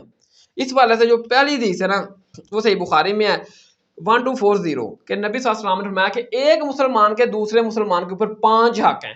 نمبر 1 جب وہ سلام کرے اس کا جواب دے، نمبر 2 جب بیمار ہو اس کی عیادت کے لیے جائے، نمبر 3 جب وہ فوت ہو اس کی نماز جنازہ پڑھے، ظاہر نماز جنازہ پڑھے گا تو اس کے لیے مغفرت کی دعا کرے گا، نمبر 4 جب وہ اس کی دعوت کرے اس کی دعوت قبول کرے، اور نمبر 5 جب وہ چھینک پر کہے الحمدللہ تو جواب میں کہے یرحمک اللہ، ٹھیک ہے۔ تو دوسری حدیث جو نا وہ بھی صحیح مسلم میں ہے 6929 کا نمبر ہے 6929 کہ نبی علیہ الصلوۃ والسلام نے فرمایا کہ جب کوئی مسلمان بھائی اپنی دوسرے مسلمان بھائی کی غیر موجودگی میں اس کے لیے دعائے مغفرت کرتا ہے کہ یا اللہ اس کی خیر فرما، اس کو بخش دے، تو اس کے سرانے ایک فرشتہ کھڑا ہوتا ہے، وہ کہتا ہے آمین، اور فرشتہ کہتا ہے کہ یا اللہ جو اس نے اپنے بھائی کے لیے دعائے خیر کی، بہتری کی، یا اللہ اسے بھی تو وہی عطا فرما۔ تو جب بھی کسی کے لیے دعا کریں دعائے خیر ہی کریں، ٹھیک ہے نا۔ تو جب فرشتہ آمین کہے گا تو فرشتہ تمہارے بھی دعا کرے گا، تمہیں ہی فائدہ ہوگا۔ حدیث نمبر 3 یہ مشکات میں ہے 1660 اس کا نمبر ہے 1660 کہ نبی علیہ السلام نے فرمایا کہ اگر کوئی مسلمان فوت ہو جائے اور اس کی نماز جنازہ میں 40 مسلمان ایسے شریک ہو جو اللہ کے ساتھ شرک نہ کرتے ہوں، تو اللہ تعالیٰ ان 40 شرک نہ کرنے والوں کی شفاعت اس میت کے حق میں قبول فرمائے گا، یعنی کہ اس کی مغفرت فرما دے گا۔ تو یہ دیکھیں یہ زندہ لوگوں نے نماز جنازہ پڑھا مرے ہوئے بندے کا، میت کا، تو اللہ تعالیٰ ذات نے زندہ کی وجہ سے میت کو فائدہ پہنچایا۔ تو یہ زندہ لوگوں کی طرف سے میت کو نفع مند چیز پہنچی، آپ اس کو صالح ثواب کہہ رہے ہیں یا دعائے مغفرت کہہ رہے ہیں، ٹھیک ہے۔ تو اسی کے تحت آپ دیکھ رہے ہیں کہ نماز جنازہ میں اب آپ دعا جو پڑھیں گے وہ ان کے مختلف دعائیں رپورٹ ہوئی ہیں، اور جو سب سے ایزی دعا ہے اور وہ یہ ہے حدیث نمبر 4 مشکات میں 1675 اس کا نمبر ہے اللہم اغفر لحینا و میتنا و شاہدنا و غائبنا و صغیرنا و کبیرنا و ذاکرنا و انسانا اللہم من احییتہ منا فاحیہ علی الاسلام و من توفیتہ منا فتوفہ علی الایمان۔ اے اللہ ہمارے زندوں، ہمارے مردوں، ہمارے موجود، ہمارے غیر موجود، ہمارے چھوٹوں اور ہمارے بڑوں، ہمارے مردوں اور ہماری عورتوں کی مغفرت فرما۔ اے اللہ تو ہم میں سے جسے زندہ رکھے تو اسلام پر زندہ رکھے، اور تو ہم میں سے جسے فوت کرے تو ایمان پر فوت کرے۔ یہ بہت بڑی ایک اللہ تعالیٰ کے حضور دعا کرنی چاہیے کہ یا اللہ تو جسے زندہ رکھ اسلام پر، اور جسے موت دے اسلام پر موت دے۔ جو فوت ہوا نا، جس کا ایمان پر خاتمہ ہوا، وہ آخرت میں کامیاب ہو ہی جائے گا۔ اعلیٰ حضرت نے وصایہ شریف میں اپنے بیٹے کو وصیت کی اور کہا کہ جس کا خاتمہ ایمان پر ہو گیا نا وہ کامیاب ہو جائے گا، ٹھیک ہے نا۔ تو یہ نماز جنازہ کی دعا۔ اب دیکھیں کہ نماز جنازہ کا معاملہ اللہ تعالیٰ ذات نے ایسا رکھا ہے، ایک تو یہ ہے کہ وہ مسلمان نماز جنازہ جس مسلمان بھائی کا پڑھے گا، ایک تو اپنا حق ادا کرے گا، اس کا حق ادا کرے گا، اور دوسرا یہ ہے کہ وہ جب قبرستان جائے گا تو وہ اپنی موت کی بھی اس کو یاد آئے گی، وہ سوچے گا کہ یار میں دنیا کے کاموں میں غافل ہو گیا ہوں تو میں نے بھی ادھر آنا ہے، تو وہ اس کو موت یاد آئے گی، وہ اللہ تعالیٰ کی طرف لوٹے گا۔ اور تیسرا یہ کہ وہ دیکھ لے گا کہ یہ بندہ جو فوت ہو گیا ہے یہ خود نہ غسل کر سکا، نہ اپنے آپ کو کفن پہن سکا، نہ چل کے یہ قبرستان آ سکا، نہ خود یہ قبر کے اندر داخل ہو سکا، تو یوں ہی یہ قبر میں جائے گا تو بریلویوں دیوبندیوں کے نزدیک یہ کاروبار بھی چلانے شروع کر دے گا، بابوں کے نزدیک، اور یہ مشکلیں بھی آسان کرنی شروع کر دے گا، اور اس کی طاقت ڈبل ہو جائے گی۔ ایک وہ بندہ اللہ ذات نے ایک انسان کو عقل دی ہے کہ تو دیکھ لے کہ یہ بندہ فوت ہو گیا، اب یہ کچھ نہیں کر سکتا اپنے لیے، دوسرے ہی کریں گے اس کے لیے دعائے مغفرت. اور نہ یہ چل کے نہ یہ خود غسل کر سکا، یہ نہ یہ چل کے قبرستان آ سکا، نہ یہ خود قبر میں اتر سکا، لیکن یوں ہی قبر میں اترے گا، پیروں بزرگوں کے نزدیک، بریلویوں دیوبندیوں کے نزدیک یہ کاروبار بھی چلائے گا، یہ لوگ مشکلیں بھی حل کرنے شروع کر دے گا. تو یہ یعنی کہ ایک یہ بھی انسان سوچے. تو پھر چوتھا یہ ہے کہ لوگ دیکھیں قبرستان جا کر بھی لوگوں کو دنیا کی فکر رہتی ہے، پیچھے کا یعنی کہ ان کو پڑا ہوتا ہے ہمارا کاروبار رہ گیا ایسے. کچھ تو لوگوں کو دکھانے کے لیے نماز جنازہ پڑھنے جاتے ہیں، ان کو نماز جنازہ آتا بھی نہیں ہے. کچھ ایسے حضرات ہیں جو بغیر وضو کے نماز جنازہ پڑھ دیتے ہیں، اللہ ماشاء اللہ اللہ اکبر، صرف لوگوں کو دکھانے کے لیے. اور پھر ساتھ میں جس کا ہوگا نا جنازے والا، اس کو ساتھ مل کر جائیں گے، سلام لے کر جائیں گے، اور ساتھ میں دوستوں کو کہیں گے میرے کو تو ٹائم نہیں ہے، لیکن میں کہ دوست فوت ہے جو مرضی ہوئے میں نماز جنازہ پڑھ کے آنا، جو مرضی ہوئے ایڈا انہوں سنان گے، پھر میرے کے جان کے کمایا ہاں. تے حال تے ہے کہ نماز جنازہ پاواں آندا ہی نہ ہوئے، تو وہی پڑھیا کی نماز جنازہ چ دعا کی کیتی تینوں آندی ہی نہیں، صرف لوگوں کو دکھانے کے لیے. تو لوگوں کو دکھانے کے لیے جو پڑھے گا خود بھی گناہ کمائے گا، اس نے دوسروں کو کیا فائدہ پہنچانا ہے. تو بعض ایسے حضرات ہیں کہ ادھر ہی تزیت کرنی شروع کر دیتے ہیں، ٹائم بچاتے ہیں، سارے کو ٹائم نہیں. حالانکہ بہار شریعت میں بریلویوں کے نزدیک جلد 4 صفحہ 208 میں لکھا ہے کہ قبرستان میں تزیت کرنا میت کی، افسوس جو کرتے ہیں تزیت کرنا، یہ بدعت ہے. تو نماز جنازہ پڑھیں گے، نماز جنازہ کے بعد آپ جب مردے کو قبر میں دفنائیں گے، پھر وہ قبر کے پاس کھڑے ہو کر بھی آپ دعا کریں گے. وہ یہ ہے حدیث نمبر 5 ہے مشکات میں، 133 کا نمبر ہے 133 کہ نبی صلی اللہ علیہ وسلم نے فرمایا کہ جب تم میت کو دفن کر چکو تو اس کے پاس کھڑے ہو کر اس کے لیے دعائے مغفرت کرو تاکہ وہ ثابت قدم رہے، کیونکہ اب اس سے سوال کیا جائے گا، یعنی کہ قبر کے سوالوں میں وہ ثابت قدم رہے، اس کے لیے دعائے مغفرت کرو قبر کے اوپر کھڑے ہو کر. ٹھیک ہے. تو قبر بعد ہوگا نماز جنازہ کے بعد دعا کرنی شروع کر دیتے ہیں، نماز جنازہ ختم ہوا اور بعد میں دعا کرنی شروع کر دی. دیکھیں نماز جنازہ کے بعد اجتماعی دعا کرنا، چاہے فرض نماز کے بعد اجتماعی دعا ہو یا نماز جنازہ کے بعد اجتماعی دعا ہو، وہ ثابت نہیں ہے. اجتماعی جتنی بھی عبادات ہیں ان کے لیے نص کا ہونا ضروری ہے. آپ انڈیویجول دعا کر سکتے ہیں، نماز جنازہ کے بعد آپ اکیلے کھڑے ہو کر دعا کر سکتے ہیں، اور نماز فرض کے بعد بھی آپ اکیلے دعا کر لیں، لیکن جتنے بھی اجتماعی عبادات ہیں ان کے لیے نص کا ہونا ضروری ہے. اور پھر وہ کہتے ہیں کہ یہ ثابت ہے، وہ یہ حدیث سے سہارا لیتے ہیں. حدیث نمبر 6 مشکات میں 1674 اس کا نمبر ہے 1674. وہ کہتے ہیں کہ نبی صلی اللہ علیہ وسلم نے فرمایا جب تم نماز جنازہ پڑھو تو میت کے لیے خلوص سے دعا کرو. تو کہتے ہیں ہم نماز جنازہ پڑھ کے بعد میں میت کے لیے خلوص سے دعا کرتے ہیں. حالانکہ یہ حدیث جو ہے نا وہ ہے کہ جب تم نماز جنازہ پڑھ رہے ہو، نماز جنازہ کے اندر میت کے لیے خلوص سے دعا کرو کہ اللہ تعالیٰ کا حضور پورا گڑ گڑا کر کہ یا اللہ جو اس سے غلطیاں ہوئی ہیں، اس کو کوتاہیاں ہیں، اس کو معاف فرما، اس کے نیک کاموں کا اس کو اجر عطا فرما. یعنی کہ پوری کمٹمنٹ کے ساتھ اللہ تعالیٰ کے حضور پوری گڑ گڑا کر نماز جنازہ کے اندر آپ نے دعا کرنی ہے، نہ کہ بعد میں. اور نماز جنازہ کے اندر آپ کو لوگوں کو نماز جنازہ آتا ہی نہیں ہے، اور لوگ نماز جنازہ کے اندر لوگ سوچ رہے ہوتے ہیں فلاں کام کیا ہوگا، جا کر یہ کام کرنا ہے، جا کر یہ کام کرنا ہے، اور یوں ہی نماز جنازہ ختم ہوتا ہے تو دعا کرنی شروع کر دیتے ہیں. تو یہ ہے ذکر کہ نماز جنازہ کے اندر اللہ تعالیٰ کا حضور آپ پوری توجہ کے ساتھ اس میت کے لیے دعا کریں گے، اللہ اسے بخش دے، اسی قبروں کی منزلیں آسان فرما.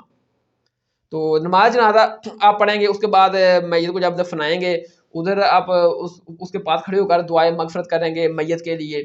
تو پھر جب میت کو قبر کے اندر داخل کر رہے ہوں گے نا، اس وقت بھی دعا ایک ہے، وہ ثابت ہے. 7ویں حدیث ہے، حدیث نمبر 7 ہے مشکات میں 1707 اس کا نمبر ہے کہ نبی صلی اللہ علیہ وسلم نے کہ جب تم میت کو قبر کے اندر داخل کر رہے ہو تو یہ دعا پڑھو، بسم اللہ و باللہ و علی ملت رسول اللہ، اللہ کے نام کے ساتھ، اللہ کی توفیق کے ساتھ اور اللہ کے رسول کے ملت دین پر. ٹھیک ہے. تو جب میت کو قبر کے اندر داخل کریں گے پھر آپ یہ دعا پڑھیں گے. میت کو جب دفن کر چکو تب قبر تیار ہو جائے، پھر وہاں کھڑے ہو کر آپ اللہ تعالیٰ کے حضور مغفرت کی دعا کریں گے میت کے لیے. ٹھیک ہے. تو قبر پر کھڑے ہو کر آپ ہاتھ اٹھا کر بھی دعا کر سکتے ہیں. بعض لوگ سمجھتے ہیں کہ ہاتھ اٹھا کر قبر پر دعا کرنا یہ شرک ہے.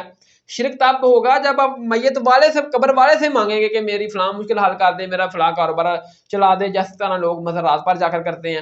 تو ادھر تو آپ میت کے لیے دعا کر رہے ہیں مغفرت کی، یا اللہ اس کی منزلیں آسان فرما، اسے بخش دے. یہ شرک نہیں ہوگا، ہاتھ اٹھا کر دعا کرنا بھی ثابت ہے. یہ ہے حدیث نمبر 8 مسلم میں 2256 کا نمبر ہے 2256 کہ نبی علیہ السلام نے نبی صلی اللہ علیہ وسلم بقیہ گرکت گئے رات کو، اور آپ نے یوں 3 مرتبہ ہاتھ اٹھا کر بقیہ گرکت والوں کے لیے دعائے مغفرت کی، ان کی بخشش کے لیے دعا کی اللہ کے حکم کے تحت. ٹھیک ہے نا. تو قبر پر ہاتھ اٹھا کر بھی دعا کر سکتے ہیں. تو پھر قبر پر اتنی دیر بیٹھے رہنا کہ جتنی دیر اونٹ کا گوشت تقسیم، اونٹ سے پکا کے اس کا گوشت تقسیم کیا جاتا ہے کہ 2 سے 2.5 گھنٹے. یہ اپنا اثر نمبر ہے 9، مسلم میں 321. عمر ابن عاص کی وصیت اپنے بیٹے کو کیا، میرے بچے جب مجھے دفنا دو نا قبر میں، نماز جنازہ پڑھو، قبر میں دفنا دو، جب قبر تیار ہو جائے تو میری قبر میں اتنی دیر بیٹھے رہنا جتنی دیر اونٹ ذبح کر کے اس کا گوشت تقسیم کیا جاتا ہے، یعنی کہ 2 سے 2.5 گھنٹے، تاکہ میں اپنے رب کے بھیجے ہوئے فرشتوں، تاکہ میں تمہاری دعا کی وجہ سے، کہ تم دعائیں مغفرت کرو گے، تاکہ میں تمہاری وجہ سے اپنی نئی منزل کے ساتھ مانوس ہو جاؤں اور میں جان لوں کہ میں اپنے رب کے بھیجے ہوئے فرشتوں کو کہوں کو کیا جواب دیتا ہوں. تو تاکہ آپ دعا کریں گے وہاں 2-2.5 گھنٹے، تو اللہ تعالیٰ دعا اللہ تعالیٰ آپ کی قبول کریں گے اور میت کے لیے آسانی پیدا ہوگی. تو بعض لوگ اس سے بھی ایک مطلب لیتے ہیں جی، وہ کہتے تھے کہ تاکہ میں جان لوں تمہاری وجہ سے. تو بعض لوگوں نے اس سے اذان دینی شروع کر دی، قبر کے اوپر اذان دینی شروع کر دی میت قبر تیار کرنے کے بعد. ٹھیک ہے. ایون اعلیٰ حضرت نے بھی لکھا ہے وصایا شریف صفحہ 14 کے اوپر، اپنے بیٹے کو وصیت کی کہ میری قبر کے اوپر 7 مرتبہ اذان دینی ہے، 7 بار، 1 2 3 بار نہیں، 7 بار، اور 3 روز مسلسل قرآن پڑھنا ہے، اور ساتھ کا کوئی کام خلاف سنت نہ ہو. دوستوں میرے بھائی، سنت کام میں قبر جو اذان دینا کیا سنت کام ہے کہ نبی صلی اللہ علیہ وسلم نے حکم دیتا ہے، جاری کیتا ہے؟ نہیں. اور ساتھ میں یہ بھی کہا 7 مرتبہ اذان دیں اور 3 روز مسلسل قرآن پڑھیں اور کوئی کام خلاف سنت نہ ہو. تو یہ کام خلاف سنت ہی ہے. جب ان کو بتائیں کہ بتاؤ کہاں ثابت ہے، تو کہتے ہیں آپ بتائیں منع کہاں ہے. تو میرے بھائی اس طرح تو منع تو نماز جنازہ کی اذان بھی نہیں ہے، نماز عیدین کی نماز بھی نہیں ہے، تو آپ وہ بھی اذانیں دیں، نماز عیدین کی اذان دیں، نماز جنازہ کی اذان دیں، پھر کہیں گے ثابت نہیں ہے. وہ تو ہماری دلیل ہے، آپ کی دلیل ہے. منع کہاں ہے؟ تو منع تو نہیں ہے. دین میں جو کام نبی صلی اللہ علیہ وسلم نے تعلیم نہیں فرمایا وہ منع ہی تصور کیا جائے گا. نبی صلی اللہ علیہ وسلم کی 3 بیٹیاں آپ کی زندگی بھر میں فوت ہوئی، آپ نے کسی کا 3واں 40واں 10واں کل شریف نہیں کیا، یہ منع ہی تصور کیا جائے گا. ٹھیک ہے. تو دیکھیں کہ اپنا قبر میت کے لیے نماز جنازہ پڑھیں گے، قبر میں دفن کرتے وقت دعا کریں گے، جب قبر تیار ہو جائے ادھر کھڑے ہو کے میت کے لیے دعائیں مغفرت کریں گے، پھر قبر کے اوپر اتنی دیر بیٹھے رہیں گے کہ جتنی دیر اونٹ ذبح کر کے تقسیم کیا جاتا ہے 2 سے 2.5 گھنٹے. تو یہ ساری چیزیں ثابت ہے، دعائیں مغفرت میں آتی ہیں، اصالہ ثواب میں آتی ہیں یہ. تو پھر لوگ بعد جو نا وہ دفنانے کے بعد جو نا تقریباً 40 قدم چل کے دعائیں مغفرت کرتے ہیں پھر کھڑے ہو کر. تو یہ اس طرح احادیث میرے علم میں تو کوئی نہیں ہے، اگر ہے تو کوئی بتا دے. تو پھر جو نا وہ قبر جب تیار ہوتی ہے دعا کے بعد نا وہ قبر کی سرانے کی طرف ہو کر قرآن تلاوت کرتے ہیں اور پاؤں کی طرف ہو کر بھی. تو یہ حدیث جو ہے نا یہ 10 نمبر حدیث ہے مشکات میں، 1717 نمبر 1717 کہ نبی صلی اللہ علیہ وسلم نے فرمایا کہ جب تم میت کو دفن کر چکو تو سرہانے والی سائڈ، سر والی سائڈ کے اوپر سورۃ البقرہ کی ابتدائی آیات اور پاؤں کی طرف سورۃ البقرہ کی آخری آیات تلاوت کرو. ٹھیک ہے نا. تو وہ اس حدیث کے تحت یہ کام کرتے ہیں. تو یہ حدیث موقوف ہے، ضعیف ہے، یہ ثابت نہیں ہے. ٹھیک ہے. تو پھر قبر میں سوالات ہوں گے. اب قبر میں جو سوالات ہوں گے ان کے اوپر بھی علماء کے درمیان اختلاف ہے. بعض لوگ کہتے ہیں کہ قبر میں نبی صلی اللہ علیہ وسلم کی تصویر آئے گی، یا بعض کہتے ہیں نبی صلی اللہ علیہ وسلم خود تشریف لے کر آئیں گے، بعض کہتے ہیں کہ نہیں نبی صلی اللہ علیہ وسلم کے متعلق ویسے ہی سوال ہوگا. تو اب ادھر میں یعنی کہ مختلف اسٹیٹمنٹ ملتی ہیں حدیث کی روشنی میں. اب 11 نمبر جو حدیث ہے نا مشکات میں 131 میں، ادھر سوال ہوگا تیرا رب کون ہے، تیرا دین کیا ہے، یہ آدمی جو تم میں مبعوث کیے گئے وہ کون تھے. سوالیہ کہ یہ نبی صلی اللہ علیہ وسلم یعنی کہ یہ آدمی جو تم میں مبعوث کیے گئے وہ کون تھے. ٹھیک ہے نا. تو اس سے بھی یہی معلوم ہوتا ہے کہ نبی صلی اللہ علیہ وسلم قبر میں نہیں ہوں گے. ترمذی میں جو الفاظ ہیں 3120 میں 3120 کہ تمہارا نبی کون ہے، تمہارا نبی کون ہے، تو یہ بھی ایک سوالیہ ہے. اس سے بھی یہی معلوم ہوتا ہے کہ نبی صلی اللہ علیہ وسلم قبر میں نہیں آئیں گے. صحیح بخاری میں 12 نمبر حدیث ہے 1374 کا نمبر ہے 1374 کہ اس شخص یعنی محمد رسول اللہ صلی اللہ علیہ وسلم کے بارے میں دنیا میں کیا کہا کرتا تھا. ٹھیک ہے نا. یہ شخص ہے محمد رسول اللہ صلی اللہ علیہ وسلم، اس کے بارے میں دنیا میں کیا کہا کرتا تھا. ٹھیک ہے. تو اس طرح علماء کے درمیان اختلاف ہے. بعض کہتے ہیں کہ نبی صلی اللہ علیہ وسلم قبر میں تشریف لائیں گے، بعض کہتے ہیں کہ نہیں لائیں گے. ٹھیک ہے نا. تو بہرحال یہ اختلاف ہے. تو یہ 3 سوال ہمیں بتائے گئے تھے. تو ایک چوتھا سوال بھی ہے. چوتھا سوال جو انجینئر محمد مرزا نے بتایا وہ یہ ہے کہ وہ چوتھا سوال اصل سوال ہے جو جس نے چوتھے سوال کے اوپر اس دنیا میں عمل کر لیا نا وہ 3 سوالوں کا جواب دینے کا.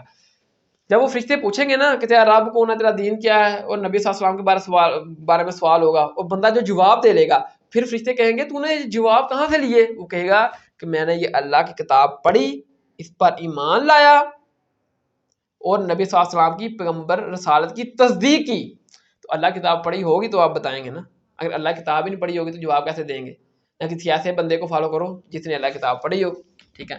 تو مثال کے طور پر آپ دیکھ لیں کہ اگر میٹر کا امتحان ہے, وہ کتاب سلیبس آتا ہے, اگر وہ کتاب سلیبس آپ نے پڑھی نہیں ہوں گی تو میٹر کے امتحان میں آپ کیا جواب دو گے؟ تو ناکام ہو جائے گا. ادھر بھی یہ کتاب ہے اللہ تعالیٰ نے اتاری ہے زمین پر کہ اس کے اوپر عمل کریں گے تو کامیاب ہے, آخرت میں قبر میں کامیابی ہے, ورنہ ناکامی ہوگی. تو ایک 5واں سوال بھی ہے جو میں نے کسی مولوی سے نہیں سنا, کسی سے بھی نہیں سنا, نہ کسی سے پڑھا, خود میں نے کتب حدیث اسٹڈی کی اور اس میں سے مجھے یہ ملا. یہ حدیث نمبر 14 1764 اس کا نمبر ہے, 139 کا نمبر ہے کہ وہ ایک اور 5واں سوال ہوگا, کیا تو نے اللہ کو دیکھا ہے؟ وہ شخص کہے گا کہ کسی کے لائق نہیں کہ وہ دنیا میں رہتے ہوئے اللہ کو دیکھ لے. دنیا میں رہ کر کوئی شخص اللہ کو نہیں دیکھ سکتا. اور دیکھیں کیسے پیروں نے وہاں گمراہ کیا ہوا ہے کہ ہمارے پیر ہمارے صوفیوں نے اللہ کا دیدار کیا ہوا ہے. ٹھیک ہے نا. اور وہ روایتیں بھی اکثر حضرت علی کے بارے میں بیان کرتے ہیں کہ جناب وہ حضرت علی سے کسی نے پوچھا کہ آپ نے اللہ کو دیکھا ہے جس اللہ کی آپ اتنی بات کرتے ہیں؟ تو حضرت علی نے کہا کہ تو مجھے دیکھنے کی بات کر رہا ہے. ایک بار میں تو ایک سجدہ کرتا ہوں, دوسرا سجدہ اس وقت تک کرتا ہی نہیں ہوں جب تک میں اللہ تعالیٰ کا دیدار نہ کر لوں. تو اس قسم کی جھوٹی روایات مولوی پیر بیان کرتے ہیں, مریدوں کو جو نا اپنے پیچھے لگاتے ہیں کہ ہماری اللہ کے ساتھ بڑی اٹیچمنٹ لگی ہوئی ہے. حقیقت میں نہ ان پیروں کو قرآن کا پتہ, نہ حدیث کا پتہ, نہ فقہ کا پتہ. ٹھیک ہے. اس طرح بعض لوگوں کو گمراہ کرتے ہیں. ٹھیک ہے. تو بہرحال دیکھیں کہ آپ نے اس طرح یہ قبر کے سوال ہیں. تو میت نماز جنازہ میں دعا کریں گے, قبر کو میں اتارتے وقت میت کے لیے دعائیں مغفرت کریں گے, قبر پر کھڑے ہوگا دعائیں مغفرت کریں گے, 2-2.5 گھنٹے بیٹھے رہنا جتنی دیر کے اونٹ ذبح کر کے گوشت تقسیم کیا جاتا ہے. یہ عمر ابن عاص کے اپنے بیٹے کو وصیت ہے, آپ دعا کریں گے. پھر بھی کبھی جاتے آتے وقت آپ قبرستان جائیں گے تو آپ دعائیں مغفرت کریں گے, وہ دعا سکھائی گئی ہے. یہ 14 نمبر حدیث ہے, مشکات میں 1764 کا نمبر ہے 1764. السلام علیکم اہل الدیار من المؤمنین والمسلمین وانا انشاء اللہ للاحقون اسأل اللہ لنا ولکم العافیت. مومن اور مسلمان گھر والوں پر سلامتی ہو, اگر اللہ نے چاہا تو ہم بھی تمہارے ساتھ ملنے والے ہیں, یعنی ہم بھی فوت ہو کر یہاں ہی آنے والے ہیں. ہم اپنے اور تمہارے لیے اللہ تعالیٰ سے عافیت طلب کرتے ہیں, اپنے لیے بھی اور ان کے لیے بھی اللہ تعالیٰ سے عافیت طلب کرنی ہے. تو یہ دعا ہے, جب آپ قبرستان جائیں گے تو یہ دعا آپ کریں گے میت کے لیے مغفرت کی. ایک اور دعا بھی مشہور ہے عوام میں, جو یہ حدیث نمبر 15 ہے, مشکات میں 1765 اس کا نمبر ہے 1765. السلام علیکم یا اہل القبور, اہل قبور تم پر سلامتی ہوتی. یہ اصول محدثین کے اوپر ضعیف ہے, یہ ثابت نہیں ہے, ثابت وہی ہے صحیح مسلم کی ہے. تو آپ جب قبرستان جائیں گے تو وہاں ہاتھ اٹھا کر بھی دعا کریں گے, ہاتھ اٹھا کر دعا کرنا ثابت ہے. بعض لوگ کہتے ہیں یہ ہاتھ اٹھا کر شاید شرک ہو جائے گا. شرک تو تب ہوگا جب آپ قبر والے سے مانگ رہے ہوں گے, آپ تو قبر والے کے لیے دعائیں مغفرت کر رہے ہیں کہ اللہ اس کے لیے آسانیاں پیدا فرما, تو وہ شرک نہیں ہوگا. تو یہ نبی صلی اللہ علیہ وسلم کا سنت طریقہ ہے ہاتھ اٹھا کر دعا کرنا قبرستان جب جائیں. یہ صحیح مسلم میں 16 نمبر حدیث ہے, 2256 اس کا نمبر ہے کہ ام عائشہ بیان کرتی ہیں کہ ایک رات نبی صلی اللہ علیہ وسلم میرے ہاں تشریف فرما تھے, کہ رات کے وقت نبی صلی اللہ علیہ وسلم اٹھے اور آپ بقیہ قبرستان کی طرف چل دیے. میں بھی آپ کے پیچھے پیچھے چل دی کہ آپ کہاں جا رہے ہیں. تو میں نے دیکھا کہ نبی صلی اللہ علیہ وسلم نے بقیہ قبرستان جا کر یوں 3 مرتبہ ہاتھ بلند کیے اور اس طرح آپ نے یعنی کہ دعا کی. 3 مرتبہ آپ نے ہاتھ اٹھا کر بقیہ قبرستان والوں کے لیے دعا کی. پھر نبی صلی اللہ علیہ وسلم واپس آئے, میں بھی واپس آ رہی, نبی صلی اللہ علیہ وسلم تیزی سے آئے, میں بھی تیزی سے آئی, تو تاکہ نبی صلی اللہ علیہ وسلم کو پتہ نہ چلے کہ میں آپ کے پیچھے گئی تھی. تو میں نبی صلی اللہ علیہ وسلم سے پہلے ہی آ کر اپنے بستر پر لیٹ گئی. نبی صلی اللہ علیہ وسلم بعد میں آئے اور آپ نے آ کر پوچھا کہ عائشہ تجھے کیا ہوا ہے, سانس پھلا ہوا ہے اور کمنی آپ کو لگی ہوئی ہے, کیا مت ہے, یہ کیا ہوا ہے؟ عائشہ نے کہا کہ نہیں یا رسول اللہ, ایسی کوئی بات نہیں. تو اللہ کے نبی نے کہا کہ اگر تم مجھے نہ بتائے گی تو وہ اللہ تو مجھے بتا دے گا وحی کے ذریعے. تو پھر عائشہ نے کہا کہ یا رسول اللہ جب آپ گئے نا رات کو تو میں نے سوچا کہ شاید آپ پتہ نہیں کہاں گئے ہیں, تو میں بھی آپ کے پیچھے گئی. نبی صلی اللہ علیہ وسلم نے کہا کہ ہاں جب میں واپس آ رہا تھا میرے آگے آگے سیاہ ہولے کی طرح تو جا رہی تھی. عائشہ نے کہا ہاں. تو نبی صلی اللہ علیہ وسلم نے کہا کہ تو کیا سمجھ دیا کہ اللہ اس کا رسول تیرے ساتھ کوئی اس طرح کا معاملہ خیانت کریں گے, یعنی کہ نبی صلی اللہ علیہ وسلم کی بیویاں ایک سے زیادہ تھیں, تو اس وقت باری حد عائشہ کی تھی. تو عائشہ کو یہ لگا کہ نبی صلی اللہ علیہ وسلم کہیں رات کو کہیں اور بیوی کے ہاں چلے گئے ہیں آرام کرنے کے لیے. تو اللہ کے نبی صلی اللہ علیہ وسلم نے کہا کہ جب ہم آرام کر رہے تھے نا تو اللہ کے حکم سے فرشتہ میرے پاس آیا. اس نے اگر کہا کہ آپ کو اللہ تعالیٰ کا حکم ہے, اللہ تعالیٰ آپ کو حکم دیتا ہے کہ آپ جا کر بقیہ قبرستان والوں کے لیے, بقیہ گرگد جو ہے نا ادھر قبرستان جو ہے ادھر جا کر ان کے لیے بخشش کی دعا کریں اللہ تعالیٰ کے حضور. تو پھر نبی صلی اللہ علیہ وسلم وہاں کے اور جا کر ان کے لیے دعائیں ہاتھ اٹھا کر ان کے لیے دعائیں بخشش ان کی مغفرت کی اللہ تعالیٰ کے حضور دعا کی. تو دیکھیں کہ اللہ تعالیٰ کے ذات ادھر بھی آپ کو حکم دے سکتے تھے کہ آپ ادھر ہی بیٹھے یعنی کہ بقیہ غرقت والوں کے لیے دعائیں بخشش کریں، لیکن آپ اللہ تعالیٰ کے ذات نے حکم دیا کہ قبرستان جائیں. تو اس سے یہ پتہ چلا کہ قبرستان جا کر دعائیں مغفرت کرنا مردوں کے لیے یہ پسندیدہ عمل ہے. تو ہاتھ اٹھا کر بھی آپ دعا کریں گے، بلکہ ہاتھ اٹھا کر دعا کرنا ایک تو نبی صلی اللہ علیہ وسلم سے ایک ثابت ہے، اور یہ زیادہ پسندیدہ عمل ہے. دعا کی قبولیت کا زیادہ پسندیدہ عمل ہے بغیر ہاتھ اٹھائے دعا کیے سے بہتر ہے کہ آپ ہاتھ اٹھا کر دعا کریں، اللہ تعالیٰ کو بھی پسند ہے.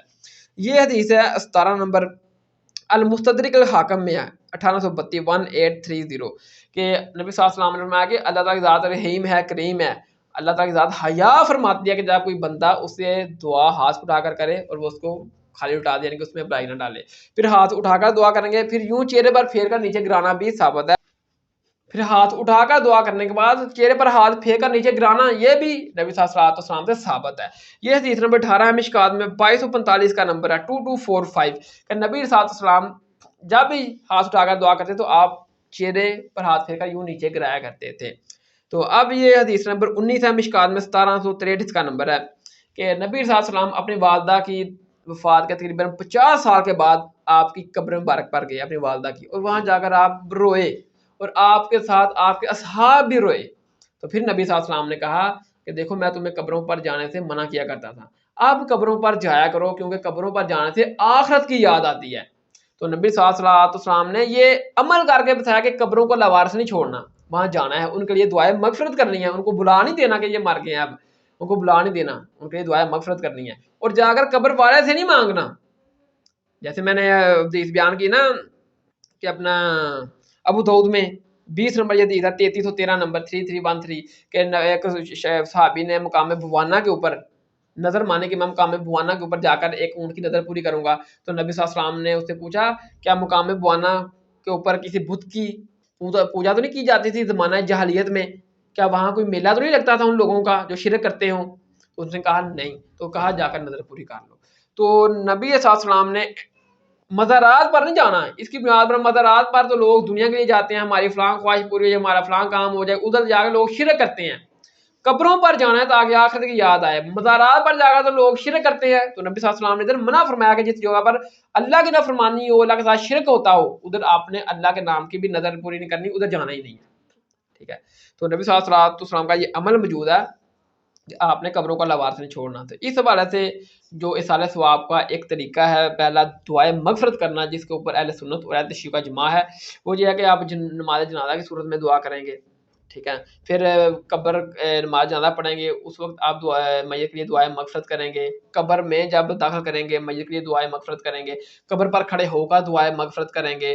قبر پر اتنی دیر ٹھہرے رہیں گے کہ 2 سے 2.5 گھنٹے جتنی دیر ایک اونٹ کو ذبح کر کے اس کا گوشت تقسیم کیا جاتا ہے، دعائیں مغفرت کریں گے. پھر جب بھی کہیں بھی آتے جاتے آپ دعائیں مغفرت کریں گے، ٹھیک ہے نا. پھر آپ جب بھی آپ قبرستان جائیں گے پھر بھی ہم کو دعا سکھائی گئی ہے. اس کے علاوہ آپ اپنی نماز کے تشہد میں بھی آپ دعائیں مغفرت کر سکتے ہیں، ٹھیک ہے نا. وہ یہ اپنا صحیح بخاری میں حدیث ہے 21 نمبر 1230 کا نمبر ہے 6230 کہ نبی صلی اللہ علیہ وسلم نے فرمایا کہ تشہد پڑھو، درود پڑھو اور اس کے بعد اپنے رب سے جو چاہے مانگو. تو آپ دعا کریں، اپنے ماں باپ کے لیے دعا کریں جو سورہ بنی اسرائیل کی آیت نمبر 24 میں آئی ہے، رب ارحمہما کما ربیانی صغیرا، اے ہمارے رب میرے والدین پہ اوپر رحم فرما جس طرح بچپن میں انہوں نے میرے اوپر رحم کیا، میری پرورش کی. پھر اس کے علاوہ سورہ ابراہیم کی آیت نمبر 40 میں جو دعا آئی ہے، ربی جعلنی مقیم الصلاۃ ومن ذریتی ربنا وتقبل دعا ربنا اغفر لی ولوالدی وللمؤمنین یوم یقوم الحساب. ٹھیک ہے. تو اس طرح پھر سورہ بقرہ کی آیت نمبر 201 جو ہے اللہم ربنا آتنا فی الدنیا حسنۃ وفی الآخرۃ حسنۃ وقنا عذاب النار. تو یہ جتنی بھی دعائیں آئے ہیں قرآن میں یا خطبہ احادیث میں، پورے چیپٹر ہیں دعاؤں کے، وہ آپ یاد کریں اور آپ دعائیں کریں مردوں کے لیے. ٹھیک ہے. تو اب یہ نماز کے تشہد میں اور نماز جنازہ کے اندر جو بھی آپ دعا کریں گے وہ آپ عربی میں کریں گے. ویسے انڈیویجول تو آپ اللہ تعالیٰ کا جو بھی دعا کریں گے آپ اپنی مادری زبان میں کر سکتے ہیں، ٹھیک ہے. لیکن نماز میں اور نماز جنازہ کے اندر آپ عربی میں دعائیں کریں گے. تو بات یہ ہے کہ یہ ہے ایک پہلا طریقہ جس کے اوپر اہل سنت اہل تشیع کا اجماع ہے کہ میت کے لیے دعائیں مغفرت کرنا یہ اصالہ ثواب کا طریقہ ہے، جس کی جو اصل جڑ ہے، جس کی اصل جڑ قرآن میں موجود ہے سورۃ الحشر میں کہ جو ایمان والے ہیں ان کی یہ روش، ان کی یہ نشانی ہے کہ وہ گزرے ہوئے ایمان والوں کے لیے دعائیں مغفرت کرتے ہیں. ٹھیک ہے نا. تو باقی یہ اصل ذریعہ ہے. تو باقی پھر بعد میں اس کے باقی اصالہ ثواب کے طریقے اس کے بعد میں آتے ہیں. ٹھیک ہے.